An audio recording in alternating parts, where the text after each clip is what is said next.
to us a little bit about how the fight went. You had her up against the cage in round 2, right at the end. Were you surprised that she was able to withhold some of those strikes? She did have a really strong guard. I was a little bit surprised with the knees she held up.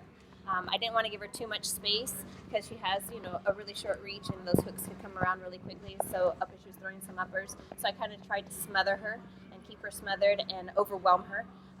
So that's where I wanted to end it. Obviously, she was able to withstand the storm and lasted the third round, but I really wanted to finish it a little bit quicker. Did you notice how hurt she was? You hit her with a knee to the middle, and she looked very hurt. No, I didn't. I didn't notice anything. I don't notice if my opponent's hurt or not. I just notice when the ref stops the match. It's not my job to notice how hurt she is. It's my job to hurt her. Do you think that the ref should have stopped the fight a little bit quicker? Like I was watching, saying you're in mount, catching her with a lot of strikes, and I thought it was probably stopped a little bit too late. She did have a really strong guard, and she was taking a lot of powerful strikes, but I think he was giving her an opportunity to try and fight back or try to get out of the guard.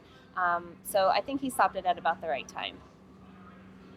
You mentioned Betchka there in the octagon. And I think I remember seeing a tweet back in December between you two, and she mentioned London. Would that be somewhere that you would like to maybe to face her? You're going to fly me out to London? Yeah, let's go.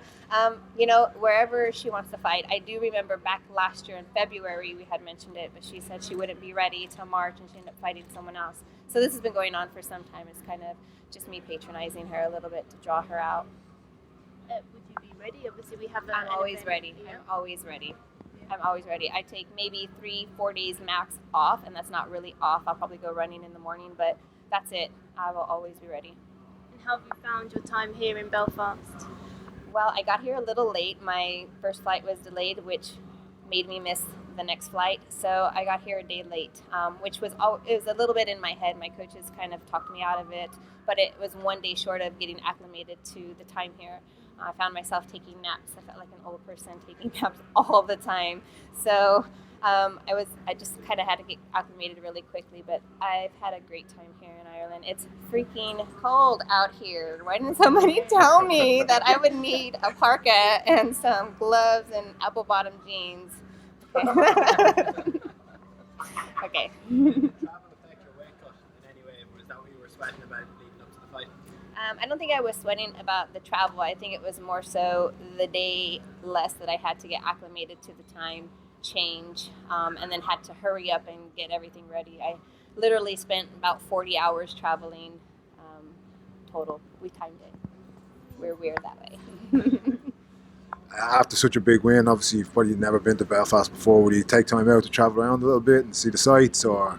That is the plan. I do want to see a castle, and so someone needs to point me in the right direction to where I can go take pictures of this beautiful country. It is green here, and it rains, and then it's the sun, and then it rains again. So I want to see something very unique out here. Thanks very much, man. Enjoy your time here. All right, thank you guys.